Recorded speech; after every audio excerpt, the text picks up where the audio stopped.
pagbibigay pugay at pagpaparangal sa ating mga kababayang naninindigan at nagpapatunay sa kahalagahan ng katapatan at dangal. Ehemplo. Dan Andrew Cura para sa Ehemplo.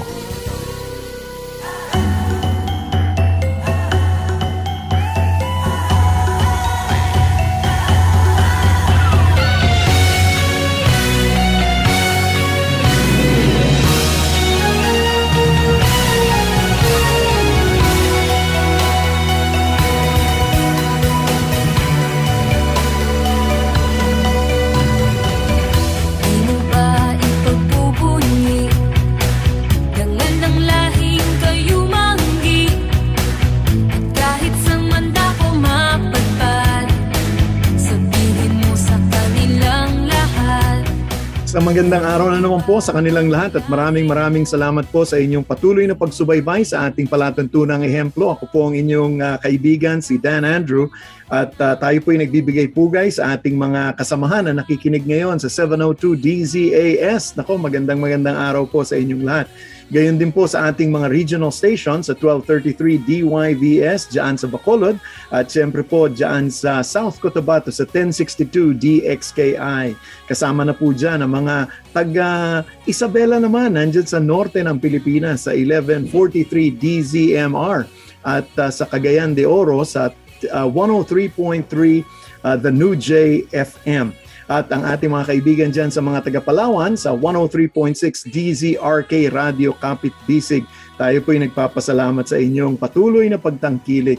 At marami po sa inyo nakikinig over sa streaming natin sa febc.ph. Gayon din sa ating 702 DZAS FEBC Radio TV FB Live. At kung kayo po ay nanonood sa FB, like naman po kayo. Mag-like po kayo para nalalaman natin kung gaano kadami yung patuloy na tumatangkilik po sa FEBC at gayon din sa ating palatuntunang ehemplo. At siyempre tayo rin po ay nakikita sa ating YouTube channel at gayon din kung nasa YouTube channel, mag-subscribe para sa susunod na mayroon pong bagong ehemplo, mapapanood niyo po siya. At syempre kung kayo rin po ay mayroon ng FEBC PH Stream, yung ating app para mapakinggan po, pwede rin po kayong mag-subscribe noon at available po yan sa Google Play Store at sa App Store ng Apple. At kaya po tayo po ay nagpapasalamat sa inyong patuloy na pagsubaybay. Dito po sa ehemplo, patuloy tayong nagpapakita ng gilas ng mga Kapilipino natin na nagbibigay pugay dun sa kultura ng Pilipino at kagalingan ng Pilipino. Kaya nga po ngayon, ako, napakaganda po ng ating kaibigang kakausapin ngayon. Ang ating ehemplo ay walang iba kung hindi si Roberto Balyon o si Kadodoy kung tawagin. Isa pong mangingisda at siya po ngayon ang nangunguna sa kapunungan sa mga gagmay ngang mag-iisda sa Concepcion. At nakakatuwa po sapagkat isa po siya sa 2021 Ramon Magsaysay Awardee. Naku, yan po ang napakaganda kay Kadodoy. At siya nga po ay isang mangingisda at noong 1986 si Kadodoy at mayroon po siyang mga kasamang 30 mga mangingisda rin ay nagsimula nga po nitong kanilang kapunungan ng mga maliliit na mga mangingisda sa Concepcion.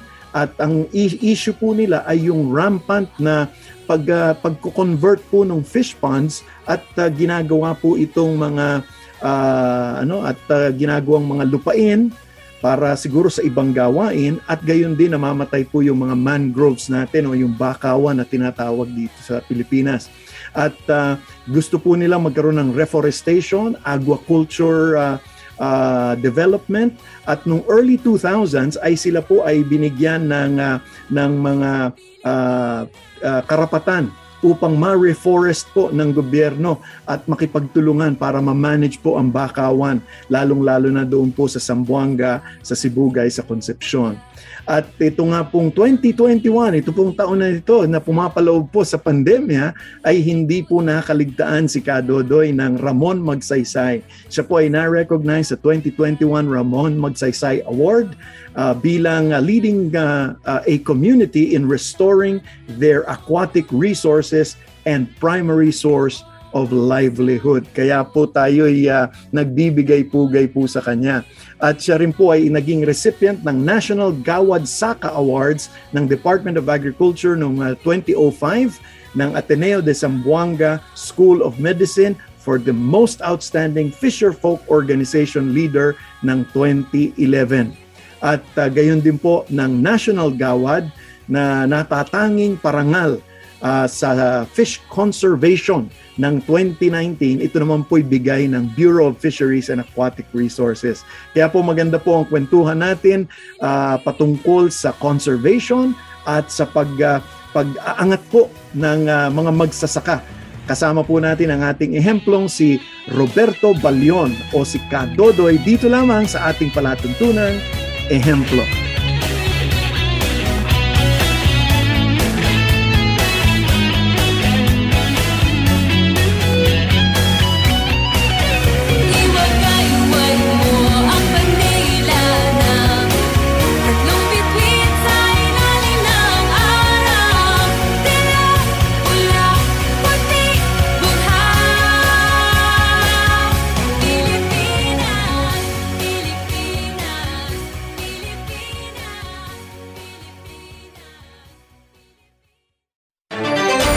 Iwasan ang pagkakaroon at pagkalat ng sakit na COVID-19. Palagiang maghugas ng kamay. I-check ang temperatura para sa lagnat. Umiwas sa matataong lugar. Iwasang hawakan ang mukha kapag hindi pa nakakapaghugas ng mga kamay. Iwasan muna ang pagyakap, beso-beso o paghalik sa ngayon.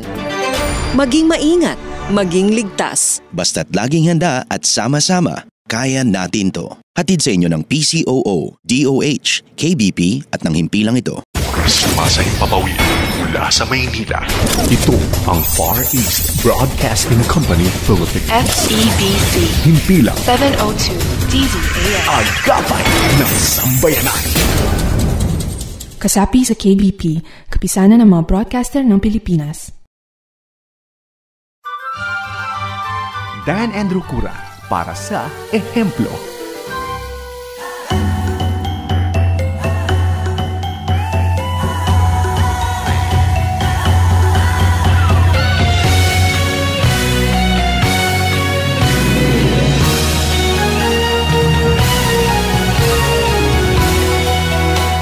At tayo po ay nagbabalik dito ngayon sa ating palatuntunang ehemplo at ako po ay nagagalak na makasama po natin ang ating kaibigan, ang ating ehemplo po sa araw na ito. At siya po ang magbibigay po sa atin ng kanyang storya at ng kanyang background dito po sa kanyang gawain. Walang iba kung hindi si Roberto Balion o Kadodoy ang tawag po sa kanya at yun po ang magiging kakwentuhan po natin sa araw na ito.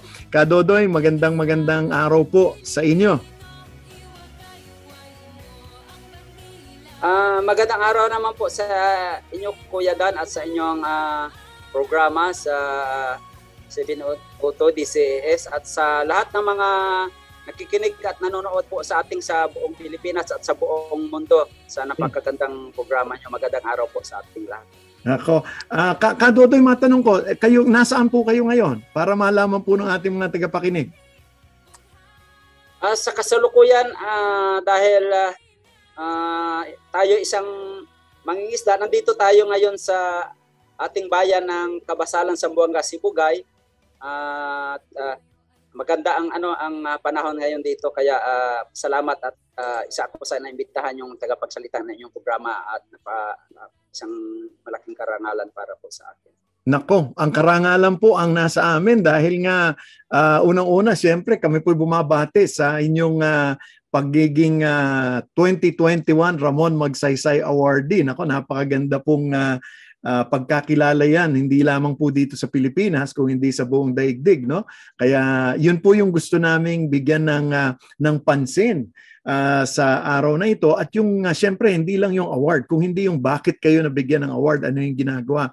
So siguro simulan ko lang po, ano po ba ang background ng isang kadodoy? Alam po namin na kayo'y magsasaka, pero saan po ba nagsimula itong dahil nagkaroon kayo ng parang sabihin na natin kabigatan sa inyong damdamin dahil dun sa mga fish ponds na nawawala at gayon din dun sa bakawan nating nauubos. So paano po bang nagsimula lahat itong pananaw ninyo na ayusin itong mga bagay na ito?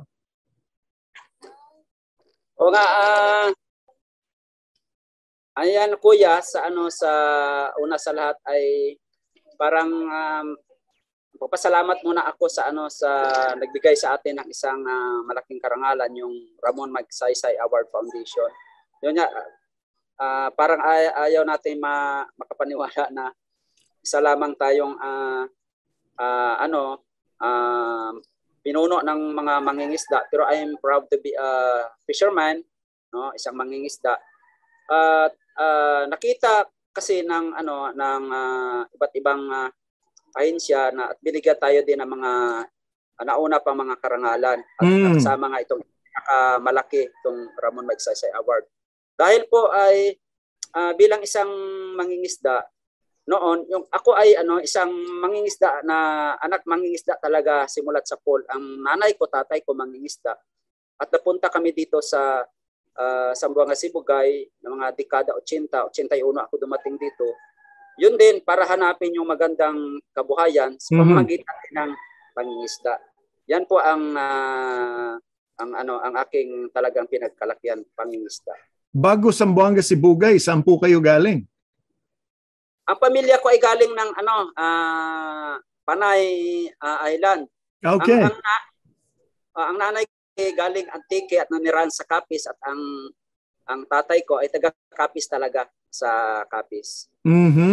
At ano naman ang nagdala sa inyo dito sa Zamboanga, Sibugay? Dahil nga ba sa pangingisda? Yun po ba ang naging kadahilanan? Yun po, dahil sabi ko nga kanina yung tatay at nanay ko ay talagang mangingisda na mulat sa pool sa pinanggalingan. Ang mga lula ko at lolo nung mga dekada 70 pa ay nauna na dito sa Mindanao, dito sa Zamboanga del Sur pa ito noon, hindi pa Zamboanga. Kaya nang mabalitaan ng aking mga magulang na maganda noon ang pangingisda dito dahil madali lang daw ang pera dito ng madaming isda ang Zamboanga, Sibugay, itong Sibugibe, yan ang naghikayat na pumunta kami dito. At pagdating namin dito, naku, ang dami talagang isda. Napakaganda ng lugar. Ang dali-dali lang mangisda. Ako sa murang isip talaga ay na inabutan ko talaga madali lang talaga. Ang daming isda sa lugar, itong Kabasalan. Nagkaroon po ba ng pagkakataon na yung magandang pangingisda na yun ay unti-unting naghirap at naging hindi na naging maganda ang huli ng kalaunan? Yun nga po ang istorya diyan. Doon po nagsimula ang yung mga salimot, ang pagandang istorya ng aking kung bakit ako ay naparangalan na maraming mga ahensya ng gobyerno at itong Ramon Magsaysay. Dahil yun nga pagdating namin dito, ako ay nangisda kami maganda talaga dahil madali lang ang pira sa isang oras, 2 oras pagpangisda namin at doon lang sa mga gilid ng mga ilog at dagat, hindi kalayuan, nakahuli na kami mga 10 to 20 kilos of isda at minsan nahirapan kami saan namin dadalhin. Pero pagdating ng mga panahon, paunti-unti umabot dekada 80 hanggang 90, nako, ay naramdaman po namin at nakita na unti-unti na kumukunti yung mga huli namin. Siyempre, kunti ng huli, kunti ng naibibinta at kunti na rin yung masuporta sa aming kabuhayan. At yun ang naging dahilan kung bakit gumawa kami ng mga paraan para paano maibalik yung mga kita at mga isda namin na nawala dati. Ano ang nakita niyong kadahilanan bakit biglang nagkaroon ng pagbaba ng paghuli at naging mas mahirap ang paghuli para po maintindihan ng mga, alam niyo yung mga taga-lungsod hindi ho naintindihan yung nangyayari sa mga isda So ano po ang naging dahilan bakit biglang bumaba yung mga huli?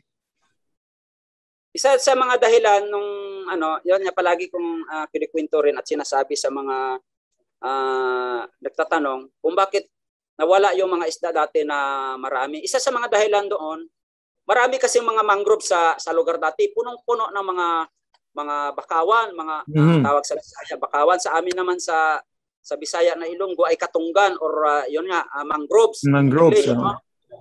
At sa mga mangroves na yon, sa mga gilid ng ilog at mga dagat namin, ang dami talaga, ang lalaki ng alimango, ang lalaki ng mga lapu-lapu, ang dami talagang isda. Nang unti-unting naubos yon dahil sa paggamit kung ano-ano mga ginagawa, ang karamihan doon yung paggawa ng fish pond.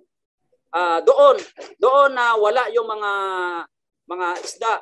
Doon nawala kasi yung mga mangroves, so nawalan ng pangitlugan yung mga alimango, nawalan sila ng tirahan yung mga malalaking isda, yung maliliit na mga bagong panganak na isda. So nawalan sila ng mga tirahan at mga source ng pagkain nila. Kaya doon ay unti-unting nauubos talaga at kumunti ang isda at doon nagsimula din ang kahirapan, mas lalong kahirapan sa lugar. Yun po ang napansin namin. Mm-hmm. So malaki palang bagay na dapat pala yung buong kalakaran na yun, na alagaan mo yung mangrove para magkaroon sila ng pangitlogan. At pagkatapos doon din manggagaling yung mga huhulihin eventually, no? Kung pababayaan mo pala yon, pati yung kita mo sa kahuli-hulihan maapektuhan.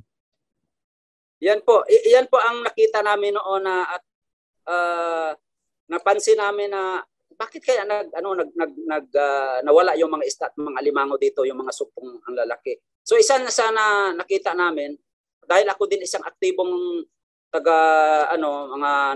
sumasama palagi nung ko pa yung during na ako binata pa, sumasama din ako sa mga usaping pangsimbahan, usaping panglipunan. Mm-hmm. So at kahit papaano may mga kunting kaalaman ako kung bakit ay gaano kaimportante itong mga mangroves, itong mga ilog, itong mga karagatang kung protektado at may mga ganitong bagay or mga ganitong resources. So doon namin napansin na yun nga ang dahilan. So ang ginawa namin ay nagbuo kami ng aming isang organisasyon na para magawa ng isang programa na paano maibalik muli at maangat kami sa kahirapan.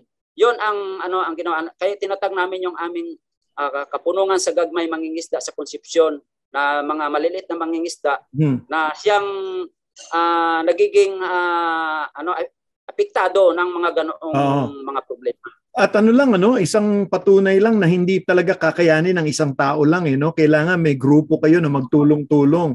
Doon ba sa simula madali bang nahikayat na kailangan magtulungan tayo dito o medyo nagkaroon pa ng mga konting diskusyonan dahil kung tutuloy ba natin itong gagawin natin?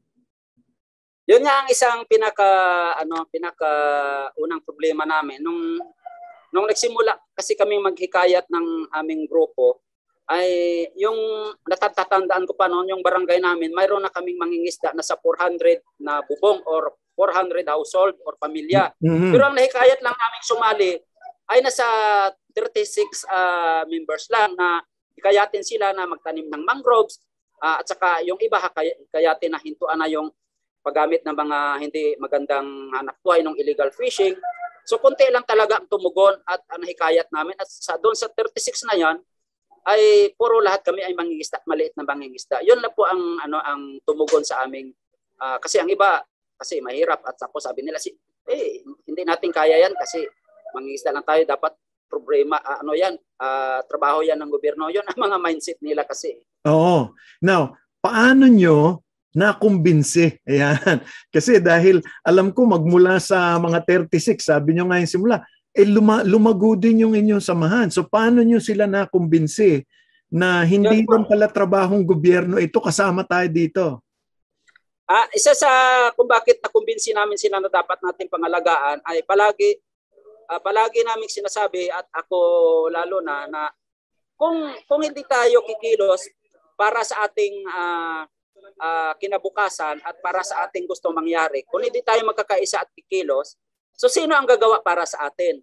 Kasi tingnan ninyo, yung nangingisda, hindi naman si kapitan, hindi naman si mayor. hindi naman si gobernador. Bakit natin iasa sa kanila yung para sa atin? Hindi naman araw-araw sa kanila tayo naghihingi ng mga bigas at ng mga ulam. Doon tayo sa dagat kumukuha. So yun dapat ang unahin natin. Tayo yun kasi tayo ang nangangailangan doon. Mm-hmm. At siguro 1-2 beses kay Mayor makahingi ka, pero pangatlo baka pagtaguan ka na. Pero yung dagat, hindi. Kaya yun talaga ang gusto nating ayusin. At doon namin sila nahikayat dahil sinabi ko, wala nga tayong lupa, wala naman tayong mataas na pinag-aralan ng mga mangingisda. Wala naman tayong pwedeng puntahan kundi dito pa rin sa dagat. Kaya ayusin natin para bang isa siyang itong kung may lupain ka so maararuhin mo, pagkinangin mo, ayusin mo para magkaroon ka ng magandang ani at kita. So ganun din ang gagawin natin sa dagat. So doon namin sila nakumbinsi. At doon ba sa mga simulain na pagtanim ulit ng mangroves, nakita ba talagang unti-unting nanumbalik yung huli nung una? Yes, isa yan sa mga ang istorya nga diyan totoo diyan nung nakumbinsi nga namin sila doon sa pagtatanim ng mangrove dahil isa din sinasabi namin pag nakita na ng gobyerno ito na nagsisimula tayo, so sabi ko naman nandoon na yung gobyerno palagi sa likod natin. Pero dapat makipakita muna natin na may ginagawa tayo. Nang may nagawa na nga kami, unti-unti lumawak na yung umabot na sa more or less mga 50 hectares yung itinanim namin. So, pero bago yan dumating doon, ay nakikita nila mga mga ilang taon na kami nagtatanim. Sabi nila, bakit wala pa ng gobyerno tumutulong sa atin? Ay tuwing magpasa-survey tayo, tuwing pumupunta doon, tayo pa rin ang gumagastos sa mga iniimbitahan natin. So na-discourage sila. Pero unti-unti patuloy pa rin kami. Umabot na lang kami sa mula 36, 18 hanggang 5 na lang. Yung 5 na lang kami yung nagpapatuloy. Pero sa pagdating ng panahon, yung 5 inabutan kami ng isang partners, yung Civil Agriculture Extension Service, yung NGO. So binigyan kami ng mga capacity building, yung mga trainings at pinaliwanag sa amin anong nangyari. At binigyan din kami unti-unti ng puhunan at nang lumago yon. Siyempre, kasabay doon, unti-unting may nahuhuli na kami mga similya at mga limango sa mangroves na pinagtaniman namin. So doon, nakumbinsi na namin lahat, pati yung mga local government, pati yung mga iba pang community sa aming lugar, ay sumali na. Bumalik kami ulit, mula sa 5, bumalik kaming 50 hanggang 100, hanggang sa naging 300 mahigit na kami halos hanggang ngayon. At ngayon ay buong community na ang naging membro ng aming asosasyon. Yun po. Kasi ang mindset kasi namin ay to see is to believe, wait and see. Pero kayo may nakikita na sila, okay na. At may sariling sikap, di ba? Napakaganda nung may sariling sikap. Opo. At talagang kailangan lang talaga na nagabayan ang mga tao na ang ginagawa natin ay tama. 'Yon ang nangyari nga sa amin. Ano ngayon nung nakita na ngayon yung sabi nga nakita na ang ebidensya at mayroon nang nangyaring pag-ayos ulit. Ano ang naging parang tulong o suporta ngayon na unahin ko na muna ang gobyerno? Ano ang naging parang suporta nila ngayon sa inyo? Ayun ang magandang tanong, Kuya Dan, no? Dahil nakita na ng gobyerno yung aming ginagawa na napakaganda at sabi nga nila, ito sana igawain namin pero ginawa yun, sumarat pasalamat namin. So kaya yung mga tulong ng gobyerno, ng national government, ng probinsya, ng region at ng aming, especially our local government unit, so binigyan kami ng mga support, especially nagkaroon kami ng mga capacity building, training sa bantay dagat kasi nagbo-volunteer din kaming bantay dagat kasi hindi pwedeng after ng tanim pabayaan mo lang. Yung paghinto ng mga illegal fishing. Yung binigyan kami ng mga nets at mga kunting punan para makagsimula kami ng aquaculture, yung lapu-lapu culture, yung talaba culture at mga kung ano-ano pang mga livelihood. At saka maraming mga binigyan din kami ng mga pasilidad tulad ng mga bangka, tulad ng mga gill nets at iba pang mga kung anong mayroon ang binibigay ang gobyerno ngayon ay una kaming nabibigyan dahil nga sa aming ginagawa at natutuwa ko sa amin ang gobyerno at lalong-lalo na yung local government unit pagdating sa aming coastal resource management program. So kami ho ang una nila kinukonsulta bago po nila i-implement. Yun ang maganda po nangyayari. Oo, kasi nakikita nila, naririnig nila yung totoong kalagayan galing dun sa mga taong mangingisda na siyang nakikinabang dun sa dagat. Ano ha? Nako. Tama po. At naibsan ang problema ng local government at ng national government na sa mga mangingisda sa programa dahil sa aming ginagawa, naibsan ang kanilang problema sa pagpapatupad ng mga programang pangkaragatan. Nako, ang kausap po natin ngayon ay si Roberto Balyon o si Kadodoy, isang Ramon Magsaysay Awardee ng 2021. At patuloy po tayong makikipagkwentuhan kay Kadodoy sa ating pagbabalik po dito sa ating palatuntunang ehemplo. Huwag po kayong aalis. Minamahal ko ang bayan ko.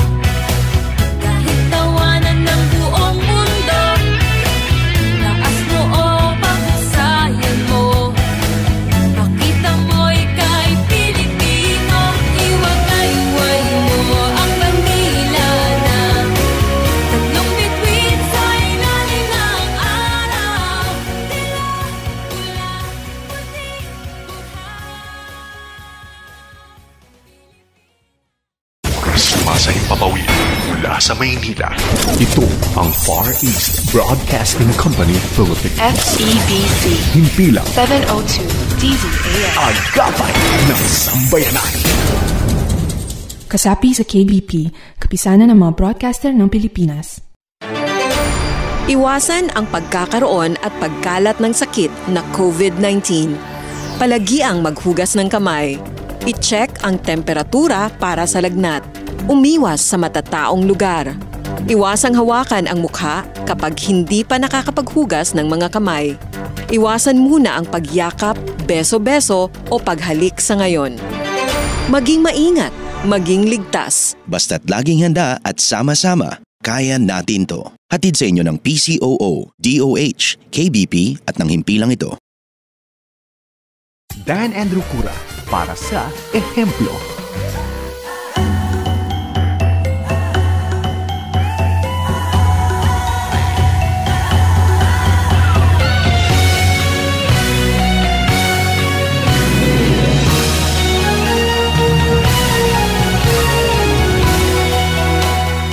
Nagbabalik po tayo ngayon dito sa ating palatuntunang ehemplo. Ako pa rin po ang inyong kaibigan, si Dan Andrew. At gayon po at patuloy po nating kaugnayan ang 2021 Ramon Magsaysay Awardee na si Kadodoy o Robert Balyon ng Zamboanga, Sibugay, dyan sa Concepcion. Kaya po magandang makausap po natin siya sa pagkakataon na ito. So Kadodoy, matanong ko lang, dun sa inyong gawain, nabanggit mo na mayroon pa ring yung sabi mo, coastal management, saka tinitignan kung ano ang kalagayan ng dagat. Mayroon akong nasumpungan na kwento na yung grupo ninyo, pagka meron kayong mga nahuhuli o nakikitang mga illegal fishing o yung gumagamit ng mga maling gamit, ay hindi nyo sila sinusuplong. At imbis na ipakulong nyo, meron kayong ibang ginagawa sa kanila. Pakikwento mo nga, napakaganda kasi imbis na, sige, umalis na lang kayo dito, abay, ibang klase ang pinaabot nyo sa kanila. Anong ginagawa ng grupo ninyo, Kadodoy? Yun nga po ay, sabi ko nga kanina, Kuya Dan, maraming salamat at napakaganda ng programang Ehemplo, na kami ay train na bantay dagat. So alam namin pa paano mag-enforce ng batas pangpangisdaan. Of course, kasama natin yung ating mga taga-BIFAR o Bureau of Fisheries and Aquatic Resources staff at ang ating local government unit, yung mga national police, no. Yun nga, may dalawang sa aming asosasyon, although kami ay mga bantay dagat, pero may ginagamit kami estratehiya, dalawang opsyon. Una ay yung hard implementation o enforcement. Pangalawa, yung soft enforcement. Ano ba yung hard enforcement? Yung nahuli namin na pumuputol na mga mangroves at na mga illegal fishing, ayon na hinuhuli namin. At pag nakita na namin na marami talaga siyang ginawang illegal, yung tinatawag na may first offense, second offense, ayon ay talagang minumultahan na namin. Pero yung mga bago at yung ginagawa talaga namin sa association, yung soft enforcement, pag nahuli namin sila, hindi muna namin sila sinusuplong o kinakasuhan. Instead, ay dinadala muna namin sila sa aming opisina o doon sa mga baybayin at pinangangaralan muna namin sila, pinapakain namin sila, Yung kasi mga mangingisda, pinapakapi namin sila. Pag may mga kasamang bata, so pinapabihisa namin, may mga chinilas kami binibigay o mga laruan ng bata. Tapos parang kapatidong turing namin sa kanila. At habang pinapakain namin sila, ay amin sila pinangangaralan na yung ginagawa ninyo hindi maganda. Tingnan nyo mga anak nyo, balang araw, ito rin ba ituturo natin sa mga anak nyo? So wala tayong magandang makukuha. Kaya intuan nyo na yan at may tulong ang gobyerno at may mga magagandang programa na pwedeng itulong namin sa inyo kung gusto ninyo at kung maintindihan ninyo. Yan nga, mga livelihood program at mga capacity building, yung binibigay natin. Pag ayaw gumana no, yun ang pangalawa, yung hard enforcement. Na talaga ipakukulong na natin sila o kakasuhan kasi hindi na yan, ibig sabihin yan, matigas na yan. Yun ang magagandang ginagawa po namin. So, ang tanong ko ngayon, ano yung parang tagumpay factor? Mas marami bang nahihikayat dun sa soft enforcement o mukhang mas maraming nasusuplong na dun sa hard enforcement? Napaka-effective talaga yung soft enforcement kasi tatanungin namin sila, ano ba ang alam mo sa pamumuhay na pangingisda maliban din sa pagpuputol ng kahoy at pagdidinamita. Sabi nila, ay marunong ho akong mag-alaga ng tilapia, ng bangos, ng lapu-lapu, marunong din po ako mag-ayos ng mga lambat o marunong din po ako magpanday, yung gumagawa ng bahay. So binibigyan namin sila ng mga ganong skill at tulong. Sabi nga, at yung mga iba pang mga mangingisda na siyempre Zamboanga Sibugay ito marami, hindi lang Kristiyano mga mangingisda, meron din kami mga kapatid na Subanen at Muslim na gumagawa ng mga illegal fishing activity. Yon. At ang tanong diyan ay hindi ho relihiyon ang usapan at hindi ho kung anong grupo ang usapan. Ang usapan kasi dito ay kahirapan. Yun at po ang kabuhayan. Yes, at kabuhayan. Kumbaga, ay sabi nga ng isang nagtanong, ano ba ang ginamit yung strategy kung bakit nakumbinsin nyo yung mga kapatid nating mga Subanin at Muslim na sumali sa inyong organisasyon na instead ipaalisin nyo sila, so in-organize nyo sila into association at binigyan ng mga ganong programa at edukasyon. Sabi namin, simple lang, binibigyan lang mo namin sila ng kasi ang problema pala namin ay isa lang yung kahirapan, kaya paano siya magkakaisa at maipaintindi kasi pareho lang ang gusto naming makuha. Yung 3-8, yung 3 kain sa isang araw. In English, 3-8 is breakfast, lunch, dinner. How many eat is that? 3-8, 3 kain, agahan, tanghalian, hapunan. Yun ang gusto naming simpleng pangarap na magkaroon ng 3 kain isang araw. So doon kami nakaintindihan. So gumamit kami ngayon ng mga estratehiya paano kami magkaroon ng 3-8, yung 3 kain isang araw. Yung pagtatanim ng mangroves, paggawa ng mga sustainable livelihood, yung aquaculture, yung kung ano mga kunting negosyo. So doon namin sila lahat at napaintindi at doon nakuha namin yung kumpiyansa ng mga iba pang mga maliliit na mangingisda at na-organize namin sila mula sa isang barangay, isang bayan at buong probinsya na ngayon ang aming mga membro ng association. Yun lang po ang aming isang mission magkaroon ng panghabang buhay na 3-8 or 3 kain para sa aming pamilya. Sunod pa mga henerasyon. Napaka-simple, napaka-practical, ano? At pagka naman tumanggi ka pa diyan sa 3-8 patay ka na. Ngayon Kadodoy, nakita ko kasi na matagal na itong gawain ninyo, no? Nakita nyo, nagkaroon ng parang angat, tapos medyo nagkumbinsihan, nahirapan, bumaba na naman. Tapos nung nakita na may epekto na, pati local government, national government, sumuporta na. Ano ang ginagawa sa isang Kadodoy na makita niya na yung 36 na nagsimula para ayusin yung kanilang naging problema, ay ngayon ay namumunga na at sabi nyo nga, kasama na mga Subanin, kasama na ang kababayang Muslim na nag-improve yung kalagayan ng inyong pangingisda. Ano ang ginagawa sa inyo no, na makita nyo itong development na ito? Nung makita na ng mga ganitong may konti ng pagbabago at nakumbinsi na natin yung ating mga kasamahang mga mangingisda, both Christian, Muslim and Subanin, no? At hindi lang yan, pati mga kababaihan na natin nakumbinsi na sumali, pati yung mga kabataan, yung mga youths, no? At dahil doon ay maraming nagkumpiyansa sa atin na tulungan tayo, hindi lang doon sa local government at doon sa national government. Maraming mga non-government organization na tumulong at mas lalong palawakin pa itong ating programa. So tulad ng itong mga partners natin, kubutin bang banggitin itong mga pangalan ng mga partners ko yan. Banggitin yung partners natin. Sige, maganda yan. So, tulad ng Forest Foundation Philippines na dating PTFCF, isa sila sa unang tumulong sa sa reforestation ng aming mangroves. Pangalawa, yung ating sa mga kabuhayan, yung ating DNR din sa forest at mga kabuhayan, doon sa itong NGP nakatulong din ito sa amin, itong National Greening Program sa aming mga ibang kasamahan, itong ating Isyadra.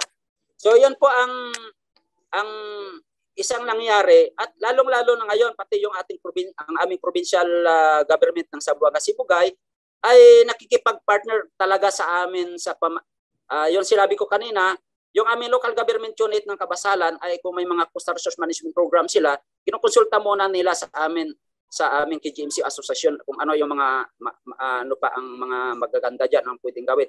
Pati rin ang aming provincial government unit nagkukonsulta din sa aming federation yung COMFAS kasi yung sinabi ko kanina na inorganize din namin yung buong Fisher Folk Organization sa buong Zamboanga Sibugay ay ano yon, ay coalition of Municipal Fisher Folk Association ng Zamboanga Sibugay. At yung aming federation doon din nagkukonsulta ano yung mga programa at proyekto ng provincial government unit para sa coastal ay dinadaan sa amin at kinukonsulta na tama ba ito. So yun ang magagandang nangyayari ngayon. So so parang lumawak. So hindi na lang yung Zamboanga Sibugay, kung hindi mayroong mga ibang mga grupo ng mga mangingisda na natututo na dahil dun sa inyong sariling karanasan. Totoo po. At katunayan may maraming mga local government unit na gumawa ng batas na kadalasan ay galing doon sa mga recommendation ng ating mga mangingisda at lalong-lalo na doon sa ating provincial, at mayroon tayo mga iba pang pumasok na mga partners tulad ng Red Philippines at iba pang mga international funding institution para malaman or mag-research patungkol ano ba ang ginagawa ng isang mga maliit na mangingisda na sa kanilang kunting kakayahan ay napanatili at napaganda nila yung kanilang lugar sa pamagitan ng pagtutulungan. Yun po ang magandang nangyayari ang isang para po sa ating mga tagapakinig, alam niyo po kung hindi niyo naabutan yung intro ko kanina kay Kadodoy, sapagkat nung ano pa lang nung 2005 nakilala na po yung kanilang ginagawa ng Department of Agriculture, kaya meron po silang Gawad Saka Awards, no, nakakuha din sila noon. Tapos ang Ateneo de Zamboanga din na recognize din itong grupo nila na outstanding fisher folks, outstanding leader ng 2011. And then nung National Gawad din yon, at nung 2019 naman ang Bureau of Fisheries and Aquatic Resources, yung BFAR naman natin, ang nag-recognize naman sa kanila. So dito sa mga pagkakilala na ito, Kadodoy, nagkaroon ba itong mga pagkakilala na to na sabihin na nating dagdag kumbinsi din dun sa mga ibang nakapaligid sa inyo, o meron na ring mga nakapaligid na nakilala na rin sa kanilang mga ginagawang pagbabago? Yun po, tama o kayo Kuya Dan. Dahil po sa pagkilala din sa atin at na nakita na ito, at yung iba pa din natin mga kasamahan ay kinilala din dahil sa kinopyan nila yung ating mga ginagawa, at hindi lang dito sa amin sa Mindanao o sa Zamboanga Sibugay, kahit doon sa ibang bayan labas ng Mindanao, doon sa Palawan, doon sa Bicol, ay na-implement at nireplicate ng ating mga fisher folk organization yung ginagawa natin dito, at nabigyan din sila ng mga pagkilala. At dito nga sa katunayan, itong aming bayan ay dahil sa aming ginagawa ay nanalo ng isang crown winner award sa National Nutrition Council dahil sa aming solid waste management strategy na nagsisimula sa aming mga maliliit na mangingisda, at inadapt na aming local government unit at pinalaganap sa iba pang mga barangay. So nagiging magandang programa siya. Yun po. So, nanganganak nanganganak kang mga programa, ano? Tama. Now, ito pong Kadodoy, nagkakaroon na ng parang epekto na yung ibang mga tao nagagamit na rin nila. Tapos sabi mo nga kinopya nila. Ito yung mga bagay na hindi dapat angkinin no? Dapat talaga i-share, no? Ibahagi doon sa mga kababayan para lahat ay nakikinabang. Ano ang pananaw mo sa ganun na kasi meron yung iba pagka may expertise, uy, amin lang itong expertise na ito. Pero kayo hindi. Sige, bigay natin para sila rin ay makinabang. Yun nga, isa din kasi sa mga prinsipyo kasi natin na hindi lang tayo nag-iisa na naninirahan dito sa mundong ito o ito sa ating lugar at sa ganitong karagatan. So marami pa tayong katulad natin na nangangailangan din ng tulong. So isa din sa mga bisyon kasi namin sa aming original organization, yung KGMC, na natulungan yung mga katulad naming na mangingisda ayon sa aming kakayahan at ayon sa aming kung ano ang pwede ang ginagawa namin dito, sinishare lang namin sa kanila. So pag sa awa naman ng Diyos ay umuobra. Dahil naranasan po namin dito na nung kami lang dito sa isang barangay ay may ganon itong aming organization, yung kabilang barangay o kabilang munisipyo hindi namin in-organize at may ganito. So nakukumpulan sila dito sa amin. So ganon pa rin, parang nawalang saysay yung aming ginagawa kasi kami lang mayroon, sila wala. So na mabigyan namin sila ng ganito at na-implement din sa kanilang lugar na itatag. So hindi na sila dito pumapasok sa amin. So naging masaya na rin sila sa kanilang lugar kasi mayroon na din sila na hindi na kailangan pumunta sa amin. Yun po ang magandang nangyayari. Ngayon, itong ganitong sitwasyon ka, Dodoy, alam mo, isang naririnig ko na panganib, sa lalong-lalo na sa mga magsasaka at saka sa mga laman dagat, ay ang issue ng polusyon. Diyan po ba sa inyong lugar, sa Zamboanga, Sibugay, ay nagiging problema rin? At dahil kayo'y bantay dagat din, ano naman ang ginagawa ng grupo ninyo para ito'y masawata? Oo nga, dito sa amin sa Zamboanga, Sibugay, ang polusyong problema namin dito hindi yung mga polusyon ng mga factory, kung hindi polusyon ng mga nauna ay itong mga fish pond, siyempre malawak ang fish pond dito sa amin. Yung mga tubig na pinapalabas nila, so bago kasi yung alam naman na ng karamihan na yung bago magpabitaw ulit ng mga similya yung mga fish pond, so muna pinupoison nila muna na yung tubig nila para mamamatay yung mga predators. So yun ang problema kasi yung lason bababa. Bababa at pinapalabas nila sa wala pa sa tamang panahon. So yun naging problema. So ginawa namin doon, so may mga organization kasi yung mga fish pond at mismo yung mga fish pond operator pinagsasabihan talaga namin at talagang sinusumbong sila sa mga may kapangyarihan kapag lumabag sila sa mga ganong usapin. At hinikayat din namin yung mga fish pond operators nila na maging membro na aming asosasyon para ma-educate namin sila kung ano magiging dulot ng kanilang ginagawa. Pangalawa, yung mining sa taas. Napahinto din namin nung nagkaroon ng gustong mag-mining dito sa taas dahil sa aming pagkakaisa ng simbahan, ng aming mga mangisda at magsasaka, natutulan ang mga ganon dahil ang polusyon nila, yun makasisira sa ating mga katatikan. Hindi lang sa karagatan, kundi pati sa mga irigasyon papuntang mga palayan at makasisira pa sa aming mga kung anong mayroon kami dito sa karagatan at sa mga ilog. Yun po ang talagang alam po, pagkakaisa at pagtutulungan at paglalatag ng magandang programa para maintindihan ng lahat. Kadodoy, ano sa pananaw mo ang ubra ng Sangginoo dito sa iyong ginagawa? Mayroon bang kasamang gawain ng Panginoon dito sa inyong ginagawa? Tama po. Doon kasi kami nagsisimula. Kung mapuntahan mo dito yung aming organization, itong Kapunungan sa Gagmay Mangingisda sa Concepcion, diverse or marami kami mga or ang aming mga officers or mga membro ng aming asosasyon ay hindi lang sulit Katoliko. Mayroon din kami mga iba-ibang mga sekta na nakasali. Kasi hindi naman reliyon ang pinag-usapan dito. Right. Ang pinag-usapan dito ay kaligtasan ng ating paligid at ng mga tao na sa pamagitan ng pagtutulungan. At isa sa aming naging prinsipyo din na itong ating kapaligiran at itong ating dagat o itong ating tinitirhan ay bigay ito sa ating na may kapal na dapat nating pangalagaan at pagyamanin na dahil binigay ito at tingin namin dito ay ito yung binibigay sa amin ng may kapal na dapat pangalagaan at pagyamanin para sa mga susunod pa mga henerasyon. Hindi para pagdumihan, para sirain. Yan po ang nagiging prinsipyo namin dahil maka-Diyos din ang aming samahan. Nako, kaganda naman nun. Ang kausap po natin ay si Kadodoy Roberto Balyon, ang chairman ng Kapunungan sa mga gagmay ng mangingisda sa Concepcion at 2021 Ramon Magsaysay Awardee. Nako, magkakaroon po tayo ng isang maikling puwang at sa ating pagbabalik, tuloy po ang ating pakikipagkwentuhan dito sa Palatuntunang Ehemplo.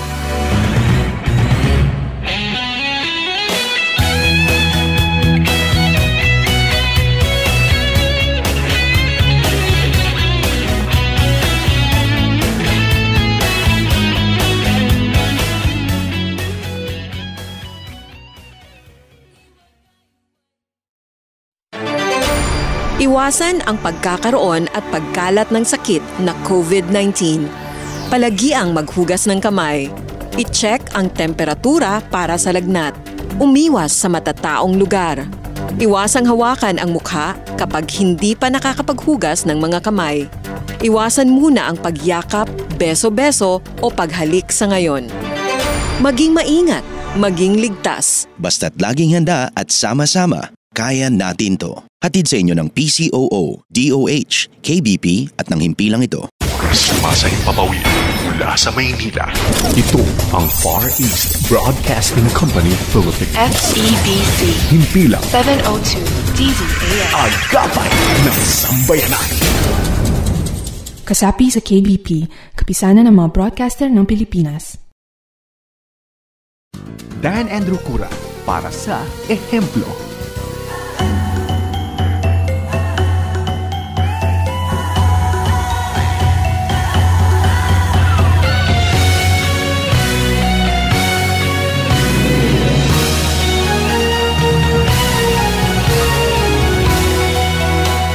Tayo po ay nagbabalik sa ating palatuntunang ehemplo at ako pa rin po ang inyong lingkod, si Dan Andrew. At kung mayroon po kayong mga kakilala nating mga ehemplo tulad ng Kadodoy natin, abay pwede nyo pong sabihin sa amin, pwede po kayong mag-text o tumawag sa amin sa 099-223-5675 o di kaya naman sa 0916-296-6620 o kaya sa email, pwede rin po kayo sa dzasinfo@febc.ph o kaya naman kung kayo na nanonood sa YouTube o kaya sa Facebook, mayroon pong comments dyan. Lagay nyo lang po yung sa comment kung sino yung pwede nating makontak at makakwentuhan po natin dito sa ating palatuntunan. Naku, maganda po yon para makausap natin. Pero sa ngayon, balik po tayo kay Kadodoy at ang ating ehemplo sa araw na ito, Roberto Balyon. Kadodoy, alam ko na sabi mo nga marami na kayong naturuan ng mga kamangingisda ninyo, tumulong na yung tawag ito, yung local government, national government. Pero ngayon, paano niyo ito na ipaparating sa mga kabataan? Dahil kung tayo ay hindi naman tayo lahat bumabata, no ha?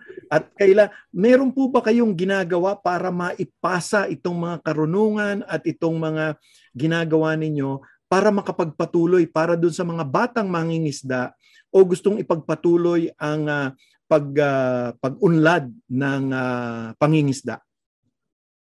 Yun nga, Kuya Dan, ang magandang katanungan. Isa nga yan dahil gusto po namin hindi naman habang buhay tayo ay nandito sa ating ginagawa. So nagkakaroon din, pagdating ng panahon ay siyempre tumatanda tayo at siyempre alam na natin babalik tayo ulit sa ating may kapal na siyang gumawa. So kailangan may maiwan at magpapatuloy ng ating mga sinimulan o magandang ginagawa para sa lahat ng ating kung sino yung ating gustong matulungan. So kaya nga may programa kami na itong aming mga kabataan tuwing may mga activities kami or may ginagawa, halimbawa pagtatanim ng mga mangrove, pag-solid waste management o coastal clean up, ay sinasama namin yung mga bata at lalong-lalo na pag may mga capacity building o mga training seminars kami, sinasama namin yung mga bata dito sa aming organization para pakinggan at makikinig sila ano yung mga ginagawa ng kanilang mga magulang. At may programa din kami na yung mga anak namin na gusto mag-aral na karapat-dapat na tulungan, ay mayroon kami scholarship program. Mayroon kami mga partners na tumutulong sa amin para bigyan ng mga scholarship program. At may kasabihan kami. Ito gusto kong marinig sa lahat. Ako nga hindi nakatapos ng pag-aral pero swerte ko lang ay dahil ako ay graduate ng UEE. Ano ba yung UEE? University of Actual Experience. So, doon ako nag-graduate. Pero hindi ako graduate sa kolehiyo na UEE. Yun lang, University of Actual Experience. Sabi ko, ako ay swerte dahil graduate ako ng UEE. Kayo, hindi kayo ganun kaswerte tulad sa akin, kaya mag-aral kayo. Sinasabi ko rin sa ating mga magulang na mga mangingisda, tayo mga mangingisda, huwag nating palagi ipamulat o isabihin sa ating mga anak na, "Uy, anak, mag-aral ka." Para hindi ka matulad sa aking isa lamang mangingisda. Actually, mali yon. Mali yon, sabi ko. Dapat ang sinasabi natin sa ating mga anak, mag-aral ka ng mabuti para pagdating ng panahon, ay ikaw ay magiging isang professional na mangingisda. Magiging proud na professional na mangingisda. Kasi ang mangingisda sa ngayon ay kahilira or katulad na ng mga doktor, PhD, may mga scientist, mga researcher. Huwag natin kaya. Ako, I'm proud to be a fisherman. Kasi fisherman ako, pero may PhD din ako. Pero Tagalog lang yung PhD ko. PhD, puro hakang delikado. PhD. Yun. Kaya mga anak natin, pag-aralan talaga natin. Yung ngayon, yung mga anak, mga youths, sa social media, pa-TikTok, kung ano-anong walang kabuluhan. Ang tagubilin ko, okay lang yung mag-TikTok, wala akong dyan, sa TikTok wala akong problema. Ang problema ko lang, mag-TikTok, ang sinasabi ko lang, sana mag-TikTok kayo, isama nyo yung magandang ginagawa natin sa environment, yung magandang ginagawa ng ating kapitbahay, ng ating gobyerno, hindi yung kung ano lang yung mali, yun ang ginagawa ninyo at walang kabuluhan yun. Gamitin nyo yung social media, yung TikTok, na ma-appreciate at maintindihan ng maraming tao na napakaganda ng ating bansang Pilipinas, ang ating kapaligiran, yung ating mga tao, yung ating mga pinuno, yung mga programa, napakaganda, dapat ay pagtulungan natin, pas lalo pang pagandahin. Yun sana ang ginagawa para masaya tayo. Ito ngayon, Kadodo, ang aking kahuli-hulihang tanong sa inyo. Paano maging isang ehemplo sa panahon natin ngayon? Yan nga, gusto nating maraming magiging ehemplo sa ating panahon ngayon. Pero dahil nakita, lalo-lalo na ngayon sa pandemic, napakahirap po gumalaw ng ating mga taong gustong tumulong. Although kahit dahil sa likas na sa ating mga Pilipino, ang matulungin, ang tawag doon ay spirit of bayanihan. Kaya ang mensahe ko kung paano tayo ngayon magiging isang magkaroon ng isang Pilipinong matulungin, ito lang ang ginagawa din namin dito. Sa karagatan kasi, binibigay namin yung kaya lang namin ibigay at kumukuha lang kami ng ayon sa aming pangangailangan. Hindi kami nagiging sakim. Masaya tayo at matuwa tayo kung ano lang yung ibinibigay sa atin at huwag tayong magiging sobrang ang tawag doon gahaman para sa maging ganid para sa ating sariling kabutihan. Maging ganid ho tayo sa pagtutulungan. Maging ganid po tayo sa pagtulong sa ating kapwa. Maging ganid po tayo sa pagpapalawak at papaganda ng ating kinabukasan. Maging ganid po tayo sa pagpapanatili ng kaayusan at pag-alaga sa ating kapaligiran. Doon po tayo maging ganid. Hindi o pang sarili na kayo lang ang magiging masaya. Dapat yung pagganid natin, yung pagkaganid, na sana tayo ay laging maunlad at masaya. Yan po ang aking mensahe. Nako, Kadodoy, dyan sa mga pangungusap na yan, kami po'y nagpapasalamat, mabuhay ka at nako'y sana'y dumamay pa ang mga Kadodoy. At yan po, mga kaibigan natin, mga tagapakinig, narinig niyo po si Kadodoy at sabi nga niya, yung pagbibigay, pagbabayanihan at yung kanilang tiyaga, yung kanilang sipag na kung may karunungan, ibahagi sa iba para makapagtulungan. At sabi nga niya, maging ganid sa paggawa ng mabuti, sa pagtulong sa kapwa, yon ang dapat nating gawin. Nako, Kadodoy, maraming salamat po sa oras na binigay niyo sa amin at tunay nga na pagpalain pa kayo ng ating Ginoo at siya po ang tumulong sa inyong gawain diyan sa Zamboanga, Sibugay. At saludo po kami sa ating ehemplo ngayon, si Roberto Balion. Maraming salamat, Kadodoy. Salamat din po sa inyo, Kuya Dan, at sa inyong bumubuo ng inyong programa, ang ehemplo, at sa buong nakikinig sa buong bansa. At itong aking award ay inaalay ko sa buong Pilipinas, sa mga Pilipino, at lalo-lalo sa mga tulad mga mangingisda sa buong Pilipinas. At magandang araw po sa ating lahat, mabuhay. At yan po, tayo po ay nagpapasalamat po sa ating ehemplo sa araw na ito, si Kadodoy Balyon. Nako, Kadodoy, maraming salamat sa iyong naibahagi sa amin sa araw na ito. At kami po ay nagpapasalamat sa oras na binigay nyo sa amin. Naku, sana'y marami pang mga mangingisda at mga magsasakang makilala sa ganitong klaseng gawain dito sa ating bansang Pilipinas. Kaya nga po, tayo po ay nagpapasalamat at napaunlakan tayo ni Kadodoy. At gayon din po, kung kayo po ay may mga kakilala, abay wag po kayong mag-atubili na magsabi sa amin. Pwede po kayong mag-text sa amin sa 0999-223-5675 at gayon din po sa 0916-296-6620. O di kaya naman, i-email kami sa dzasinfo@febc.ph o kung nasa Facebook kayo, post nyo lang po sa comments kung sino po yung kukontakin natin para po maging ehemplo dito sa ating palatuntunan. Nako, tayo po ay nagpapasalamat din kay Arwel Mendoza sa kanyang pagbalangkas po ng ating programa sa araw na ito. At tulad ng dati, ako pa rin po ang inyong kaibigan, si Dan Andrew, na nagsasabing saan man, kailanman at kahit sa maliit na paraan, maging isang mabuting ehemplo ka, kaibigan. Maraming salamat po at mabuhay ang Pilipino.